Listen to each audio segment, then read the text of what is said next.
नमस्कार, मैं हूं मोहित चौधरी और आप सभी का स्वागत है। इस बुलेटिन में रुक करते हैं उन तमाम खबरों का जो आपके लिए हैं जरूरी। उत्तर प्रदेश में आगामी 30 सितंबर तक कोई भी सार्वजनिक समारोह, धार्मिक उत्सव, राजनीतिक आंदोलन और सभाएं आयोजित करने पर प्रतिबंध लगा दिया गया है। सार्वजनिक रूप से मूर्तियां, ताजिया और अलम भी स्थापित नहीं किए जाएंगे। अपर मुख्य सचिव गृह अवनीश कुमार अवस्थी ने इस बारे में आदेश जारी किया है। इसमें कहा गया है कि सभी प्रकार के जुलूस और झांकी पर भी प्रतिबंध रहेगा। ये रोक इसलिए लगाई गई है क्योंकि ऐसी आशंका है कि असामाजिक तत्वों द्वारा कानून व्यवस्था एवं सांप्रदायिक सौहार्द को भंग करने की कोशिश की जा रही है। हालांकि अपने अपने घरों में मूर्तियां, ताजिया और अलम की स्थापना पर किसी भी प्रकार की कोई रोक नहीं होगी।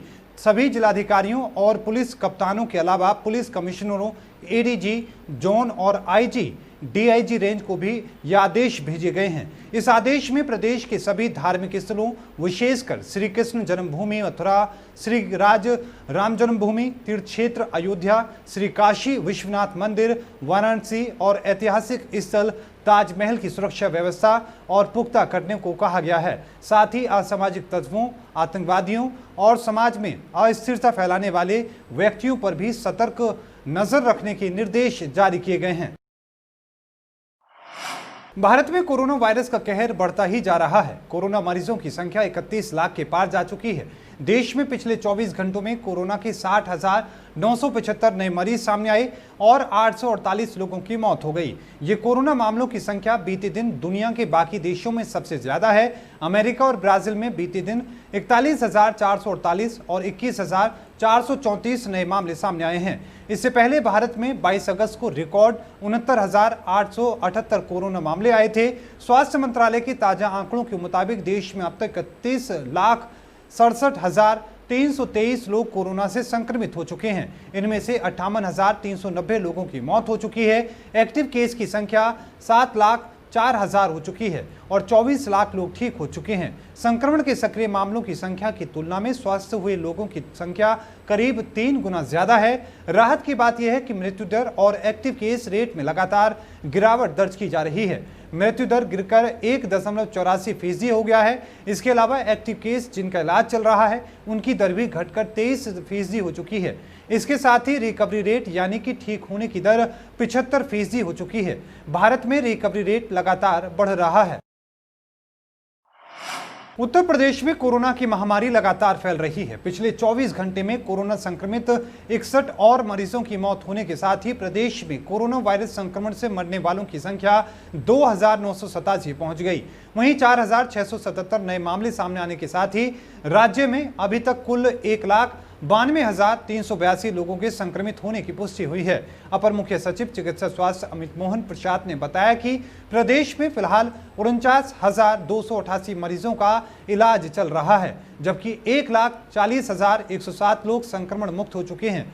उन्होंने बताया कि प्रदेश में मरीजों के संक्रमण मुक्त होने की दर 72.82% हो चुकी है। स्वास्थ्य विभाग के बुलेटिन के मुताबिक प्रदेश में पिछले 24 घंटे में कोरोना के 4,677 के नए मामले सामने आए हैं और 749 लखनऊ से हैं, 266 कानपुर से, प्रयागराज और गोरखपुर से 198, मुरादाबाद से 143, गौतम बुद्ध नगर से 138, अलीगढ़ से 124, सहारनपुर से 118, महाराजगंज से 107, गाजियाबाद से 106 और लखीमपुर खीरी के 104 मामले शामिल हैं। आगरा के शाहगंज बाजार कमेटी ने सम्मान समारोह का आयोजन किया। इस आयोजन में लुटेरों के साथ मुठभेड़ कर लुटेरों को दबोचने वाली शाहगंज पुलिस का सम्मान किया गया। जान की बाजी लगाकर बदमाशों को पकड़ने वाले शाहगंज डिवीजन चौकी इंचार्ज राजीव कुमार की विदाई के मौके पर यह सम्मान समारोह रखा गया। चौकी इंचार्ज को साफा बांधने के बाद नोटों की माला पहनाई गई। इस दौरान थाना शाहगंज इंस्पेक्टर सत्येंद्र सिंह राघव को भी शॉल उड़ाकर शाहगंज व्यापार कमेटी ने सम्मानित किया।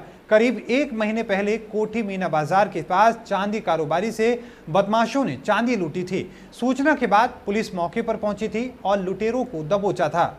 हमारे आगरा के निर्भीक ईमानदार कप्तान श्री बबलू कुमार जी के निर्देशन में जो आगरा पुलिस स्टेशन अपराधियों को धरपकड़ में लगी हुई है, उससे व्यापारी वास्तव में बहुत खुश है। अभी हमारे 29 तारीख को 15 किलो चांदी की लूट हुई थी, उसमें हमारे इंस्पेक्टर साहब हमारे चौकी इंचार्ज श्री राजीव सोलंकी जी, इन्होंने दिन रात मेहनत करके एक बहुत बड़ा गैंग पकड़ा। इससे व्यापारियों को बहुत बड़ा हर्ट हुआ और वो गैंग बहुत बड़ी वारदात करने जा रहा था। उस चीज़ को खोला है उन्होंने।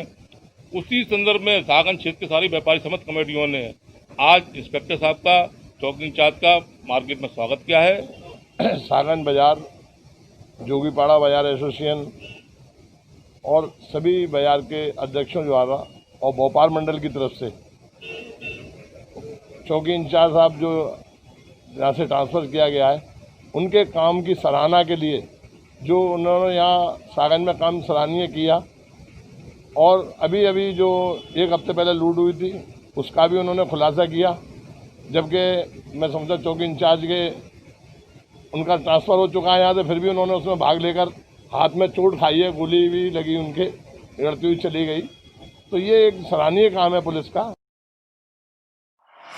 उत्तर प्रदेश के आगरा में दिल को झकझोर देने वाला मामला सामने आया है। बरौली अहीर ब्लॉक के नगला विधि चंद में भूख और बुखार से 5 साल की मासूम बच्ची ने दम तोड़ दिया।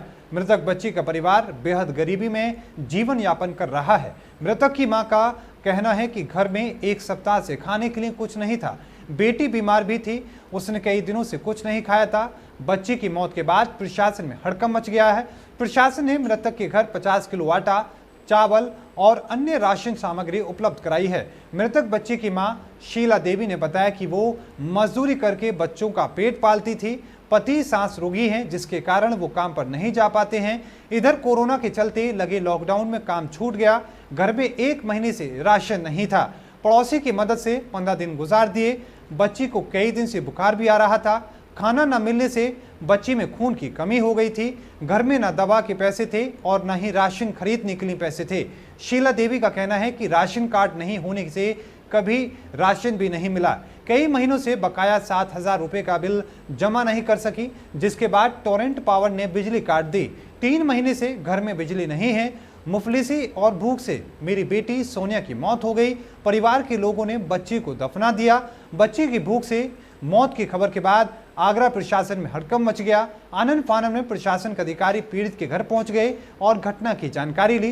प्रशासन ने गरीब परिवार को आटा, चावल, सब्जी और अन्य राशन उपलब्ध कराया है। जिलाधिकारी पीएन सिंह ने मामले में संज्ञान लिया है और बच्ची की मौत में जांच के आदेश दिए हैं। बता हमारे लाली खत्म हो गई थी, खाने के लिए कुछ भी नहीं है। लॉकडाउन भैया खत्म हो गया। हमारे भाई और बहन खत्म हो गई है। पापा ने सांस की बीमारी, मम्मी 6 महीना में एकदम बेलदारी बजा दी है। हमारे घर में कुछ भी नहीं है खाने के लिए। राशन कार्ड भी नहीं है, कुछ भी नहीं है हमारे घर में। इधर उधर से लेके खा मांग के खा लेते हैं, कभी कभी नहीं भूखे सो जाते हैं। लाली कैसे मरी आपकी बहन? ऐसे भूखी प्यासी मर गई, पैसे भी नहीं है, कुछ भी नहीं है। भैया तुम्हारा कब खत्म हुआ था? लॉकडाउन में खत्म हो गया था। नोटबंदी में खत्म हो गया था हमारा भाई। देखो जब पैसा लोग बंदी है तो पैसा दिखाई तो हमारे में मोड़ा खत्म है। वो क्या साल का बच्चा था? 8 साल वो और 5 की लाली। और लॉकडाउन में लाली खत्म भाई। कारण क्या रहा खत्म होने का? है बीमार है। बीमार थी। खाने पीने की व्यवस्था नहीं, कोई नहीं है। क्या दिन से आपने खाना नहीं खाया? 4-5 महीने से खाई ना, कछ नहीं खाई है ही ना। राशन कार्ड है? कछ नहीं है। पीलीभीत के अमरिया तहसील में पड़ने वाले गांव कटमटी में रहने वाले किसान इंद्रजीत सिंह के घर में लगे हुए सीसीटीवी कैमरे में चहलकदमी करते हुए तेंदुआ कैमरे में कैद हुआ है। आपको बताते चलें कि अमरिया थाना क्षेत्र के इस आबादी वाले इलाके में तेंदुए की चहलकदमी काफी दिनों से देखी जा रही है, जिसके चलते लोगों में डर का माहौल है। ये तेंदुआ जंगल से निकलकर आबादी वाले इलाकों में रहने लगा है और घूमता हुआ उत्तराखंड से चला आया है। महीने से वन विभाग एक कर्मचारी लगातार इसको ढूंढने में लगे हुए हैं, लेकिन अब तक नाकाम रहे।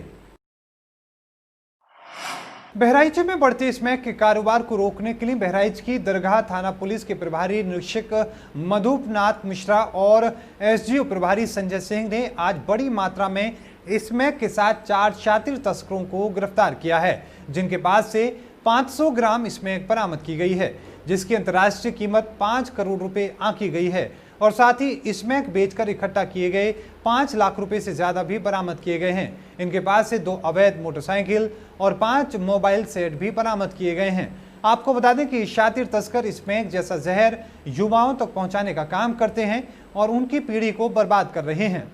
एसओजी टीम और थाना दरगाह की पुलिस के द्वारा संयुक्त रूप से कार्रवाई करते हुए मादक पदार्थों की तस्करी करने वाले 4 शातिर तस्करों को गिरफ्तार किया गया है, जिनके नाम मोहम्मद जुनेद पुत्र नसरुद्दीन निवासी चौखंडी थाना सफदरगंज जिला बाराबंकी, ढोड़े निवासी भगरन टोला कस्बा नानपारा है। इन अभियुक्तों को कब्जे से 2 अदद मोटरसाइकिल, 5 अदद मोबाइल फ़ोन तथा 500 ग्राम नाजायज स्मैक जिसकी अंतर्राष्ट्रीय कीमत लगभग 5 करोड़ रुपए है तथा इनके कब्जे से 5,25,000 रुपए नकद भी बरामद किए गए। बुलंदशहर पुलिस को बड़ी कामयाबी मिली है। पुलिस ने दिन दहाड़े लूट की वारदात को अंजाम देकर भाग रहे बदमाशों को पकड़ा है। बुलंदशहर के थाना गुलाबटी इलाके में दिन दहाड़े लूट करके भाग रहे बोलेरो कार सवार लुटेरों से पुलिस की मुठभेड़ हो गई। मुठभेड़ में एक लुटेरों के पैर में गोली लगी और दूसरे लुटेरों को भी पुलिस ने गिरफ्तार कर लिया। पुलिस ने लूटे गए 3,000 रुपए और मोबाइल फोन भी बरामद कर लिया है। पुलिस ने घायल लुटेरों को जिला अस्पताल में भर्ती कराया। आपको बता दें कि गुलाबटी कोतवाली क्षेत्र में ये मुठभेड़ हुई। आपको ये भी बताते चलें कि लुटेरे 3,000 रुपए और मोबाइल लूट कर फरार हो रहे थे। सूचना मिलने के बाद पुलिस ने इलाके की घेराबंदी की और लुटेरे को दबोच लिया। और इसी के साथ फिलहाल आरोपियों से पुलिस पूछताछ में जुटी है और किन किन घटनाओं में आरोपियों का हाथ है ये जानने की कोशिश की जा रही है। इंजमाम पुत्र मुकम्मिल थाना डिबाई ने सूचना दी थी 112 के माध्यम से कि उनके साथ एक बोलेरो सवार 2 लोगों ने लूटपाट की है। उनके पर्स आज छीन लिए हैं, जिसमें उनके 3,000 रुपये थे, मोबाइल फ़ोन था। इस सूचना पर गुलावटी पुलिस सक्रिय हुई और गुलावटी थाना क्षेत्र में ही लूट की घटना हुई थी और 1 घंटे के आसपास अंतराल पर ये बदमाश पुनः पुलिस को दिख गए। पुलिस ने पीछा किया। पुलिस पर जान से मारने की नीयत से इनके द्वारा फायर किया गया। क्रॉस फायरिंग में शहजाद को गोली लगी। पूछताछ में जानकारी में आया कि शहजाद के विरुद्ध 1 दर्जन से अधिक मुकदमे लूटपाट के विभिन्न थाना क्षेत्रों में दर्ज हैं और इस तरह से इनकी गिरफ्तारी की गई है और बरामदगी हुई है। कोरोना महामारी से लड़ने के लिए आरोग्य मास्क लाया है आपके लिए सबसे आधुनिक मास्क। इसके साथ ही आपको मिलेगी आधुनिक PPE किट, वो भी बहुत ही सस्ते रेट पर। contact@arogyamask.com पर जाएं और हमसे संपर्क करें या फिर www.arogyamask.com से जुड़ें। इसके साथ ही आप हमें कॉल कर सकते हैं। हमारा पता है Anand international, plot number 181, sector 25, Panipat, Haryana.